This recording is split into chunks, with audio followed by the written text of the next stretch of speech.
नमस्कार दोस्तों, आप सभी का स्वागत है एक बार फिर से आपके अपने चैनल एलोवेरा फार्मिंग एलोवेरा में। दोस्तों आज मैं आपको जीरे की खेती के बारे में बताऊंगा कि आप कैसे जीरे की खेती करके आसानी से मोटा मुनाफा कमा सकते हैं, वो भी कम समय में। तो दोस्तों बने रहिए हमारे साथ। अगर अभी तक आपने वीडियो को लाइक नहीं किया तो कर दीजिए। चैनल पर नए मेहमान हैं तो चैनल को सब्सक्राइब करके ही आगे बढ़िए, क्योंकि हम अपने चैनल पर ऐसे ही इंटरेस्टिंग वीडियोज़ डालते रहते हैं और आप सभी का कहीं ना कहीं मार्गदर्शन करते रहते हैं। तो दोस्तों आपको बता दें कि जीरे की खेती जो है वो नवंबर के महीने में होती है। आप इसको कर सकते हो आसानी से, कोई दिक्कत नहीं होगी आपको। अभी मैं आपको बताऊंगा कौन कौन से जीरे आप लगा सकते हो। इसके साथ साथ आपको इसमें ये भी बताऊंगा कि कैसे आप जीरे की बुआई करते हो, उसमें खरपतवार को नष्ट करने वाली कौन सी दवा होती है और कितना मुनाफा आप इसमें कमा सकते हो, 1 बीघे में कितना बीज लगेगा। साथ ही साथ आपको बता दें कि बहुत से किसान क्यों इसको छोड़ देते हैं करना, और आप कर सकते हो। ऐसा नहीं है कि केवल राजस्थान और गुजरात में ही होगा। अगर आप चाहोगे तो उत्तर प्रदेश, मध्य प्रदेश, ये अपने बगल में पंजाब हो गया, हरियाणा हो गया, इन सब जगहों पर भी उगाया जा सकता है। कोई बड़ी बात नहीं है, क्योंकि यहाँ की मिट्टी में भी कार्बन पाए जाते हैं, कार्बनिक पदार्थ पाए जाते हैं। तो ऐसे में इनको लगाना कोई बहुत बड़ी बात नहीं है। लेकिन अभी देखा जाए तो जीरा मसाले का एक बहुत बड़ा भाग है, मसाले में अपना एक अहम रोल है उसका। और अभी देखो तो इसका उपयोग जो है वो अभी दाल में देख लो, सब्जी में देख लो, और आप दही मट्ठा खाते हो उसमें भी इसको भून कर और पीस कर नमक के साथ डाला जाता है। और संस्कृत में इसको जीर्णक भी कहा जाता है। जीर्णक का मतलब होता है कि किसी चीज़ को खाने से पचाने वाला। तो यानी ये पेट में जो है पचाने में भी बहुत ज़्यादा मदद करता है खाने को। तो ऐसे में जीरे का महत्व हमारे लिए कितना है ये आप समझ सकते हो। इसमें विटामिन भी होती हैं, मैग्नीज, कोबाल्ट, ये सारी चीज़ें, कोबाल्ट नहीं सॉरी, मैग्नीज हो गया, ये कार्बोहाइड्रेट हो गया, वसा हो गया, ये सारी चीज़ें लगभग इसमें पाई जाती हैं। तो कहीं ना कहीं ये हमारे लिए आयुर्वेद के दृष्टिकोण से भी बहुत ज़्यादा महत्वपूर्ण है। और आप इसको लगा सकते हो नवंबर के महीने में। नवंबर के महीने में लगाने से, और अगर आप एक बात छोटी सी समझिए, आप इसको उस समय वहाँ पर भी लगा सकते हैं जहाँ पे सौंफ होता है। सौंफ मतलब जानते हैं ना आप, वो जो गुच्छेदार होता है, छतरी नुमा, बस उसी किस्म का, उसी प्रजाति का ये भी पौधा है। तो इसको आप लगा सकते हो, कोई खास इशू नहीं है। तो इसको लगाने के लिए आपको बहुत कम लागत में, मान लीजिए 1 बीघे में आपको 1 हेक्टेयर में लगभग 30,000 से 35,000 का खर्च पड़ेगा। उसके बाद इसकी जो मार्केट वैल्यू है, अगर आप इसको बेचोगे तो कम से कम 100 रुपये किलो बिकता है। अगर 1 हेक्टेयर में मैं बात करूं पैदावार की, तो राजस्थान में 1 हेक्टेयर में 330 किलोग्राम पैदा होता है, यानी 3 कुंटल 30 किलो कम से कम। मैक्सिमम आप जितना पैदा कर लो, जो कि राजस्थान में पानी वगैरह की दिक्कत है तब मैं कह रहा हूँ। अगर इधर उत्तर प्रदेश वगैरह में लगाया जाए, अगर बढ़िया से इसकी खेती की जाए तो आप अच्छा मुनाफा कमा सकते हो। कोई खास इसमें दिक्कत नहीं आएगी आपको। और जैसे सब खेती होती है लगभग वैसे इसकी भी होती है। यहाँ इसमें थोड़ा सा ये ध्यान देना होता है कि आप इसको जो लगा रहे हैं थोड़ा लाइन बाय लाइन लगाएं, छींट के ना लगाएं, जो आप छिड़काव विधि से करते हैं। जैसे गेहूँ वगैरह हम लोग ऐसे छींट के लगा देते हैं, उस विधि से अगर नहीं लगाएंगे तो कहीं ना कहीं हमको अच्छा मुनाफा इसमें मिलेगा। तो आपको मैं स्क्रीन पे ले चलता हूँ सीधा लैपटॉप की अपने, और वहाँ पे मैं आपको बताने की कोशिश करता हूँ कि कैसे आप इसको आसानी से बो सकते हैं। जितनी भी विधियाँ मैं आपको बताऊँगा, ठीक है। उसमें क्या होगा ना कि आपको आसानी होगी और थोड़ा सा मुझे भी आसानी होगी, क्योंकि हर एक चीज़ ऐसे नहीं बताया जा सकता। मैं आपको पूरा एकदम विधि से बताना चाहता हूँ ताकि आप खेती आराम से आसानी से कर सकें, कोई दिक्कत आपको ना हो। क्योंकि आप मेरे दर्शक हैं, आप मेरे परिवार हैं, आप मुझसे जुड़े हैं, तो कहीं ना कहीं आपको सही चीज़ें बतानी होंगी। तो चलिए आपको लैपटॉप की स्क्रीन पर ले चलता हूँ। वहाँ पे आपको बताऊँगा कि कैसे आप कौन कौन सी दवा का उपयोग कर सकते हैं, निराई गुड़ाई, कितना खाद देना है, कब देना है, सारी चीज़ें मैं आपको बता दूंगा आसानी से। दोस्तों देश का लगभग 80% जीरा गुजरात और राजस्थान में उगाया जाता है। आपको बता दें कि राजस्थान में इसकी औसत उपज 380 किलोग्राम प्रति हेक्टेयर होती है, जबकि पड़ोसी राज्य गुजरात में इसकी औसत उपज 550 किलोग्राम प्रति हेक्टेयर के हिसाब से होती है, ठीक है। तो ऐसे में जीरे की खेती आप करिए, आपको बहुत ही लाभ होगा। Iron, copper, calcium, potassium, manganese, zinc, manganese जैसे मिनरल्स का अच्छा सोर्स भी इसमें पाया जाता है, इसलिए आयुर्वेदिक दृष्टिकोण से भी बहुत महत्वपूर्ण है। तो दोस्तों अब मैं आपको बता रहा हूँ जीरे की उन्नत किस्म और उनकी विशेषताएं। RZ19 जीरे की यह किस्म 120 से 125 दिनों में पककर तैयार हो जाती है। 9 से 11 कुंटल प्रति हेक्टेयर इसका उत्पादन होता है, ठीक है। और इसमें रोग भी कम लगते हैं। और रोगों में देखा जाए तो गुठा, छचिया व झुलसा रोग बहुत ज़्यादा लगते हैं जीरे में, जो कि इसमें नहीं लगता है। RZ209 ये दूसरा है, तो यह किस्म भी 120 से 125 दिनों में पककर तैयार हो जाता है। इसके दाने मोटे होते हैं, पर इसमें 7 से 8 कुंटल प्रति हेक्टेयर के हिसाब से ही उपज प्राप्त होती है, ठीक है।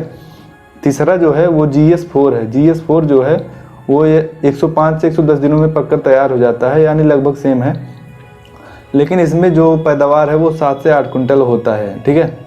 इसके अलावा एक है RZ 223। यह किस्म 110 से 115 दिनों में पककर तैयार हो जाता है। जीरे की इस किस्म में 6 से 8 कुंटल प्रति हेक्टेयर के हिसाब से उत्पादन होता है और इसमें 3.25% तेल की मात्रा भी होती है।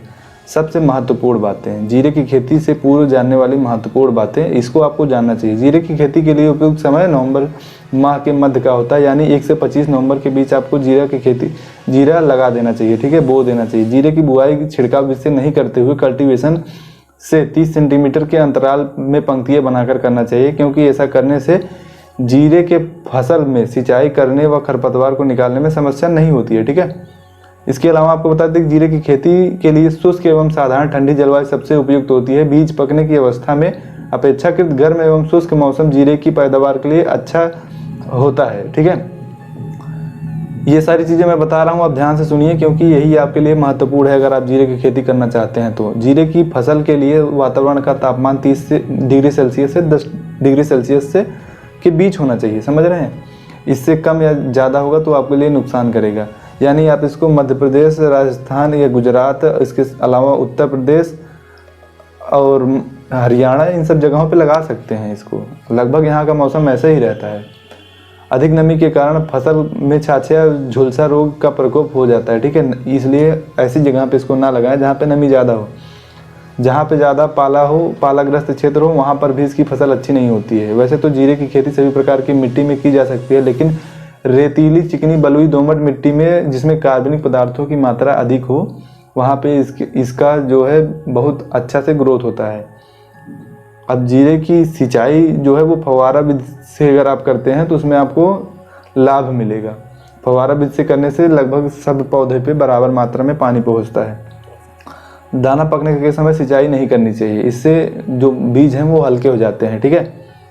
मतलब इससे पहले अगर आप कहीं जीरा लगाए हो जिस खेत में, उसमें दोबारा अगर 1 साल का गैप दे दें, इससे आपको अच्छा पैदावार देखने को मिल सकता है। अब जीरे की खेती करने का सबसे बेस्ट तरीका जो है, पहले आप जीरे की खेती करने के लिए अपना खेत तैयार कर लें। जैसे गेहूं का खेत आप तैयार करते हैं उसी तरीके से 15-20 दिन पहले उसकी जुताई कर दें मिट्टी पलटने वाले हल से। उसके बाद उसमें अगर आप चाहें तो गोबर की खाद वगैरह डाल देंगे तो थोड़ा सा अच्छा रहेगा।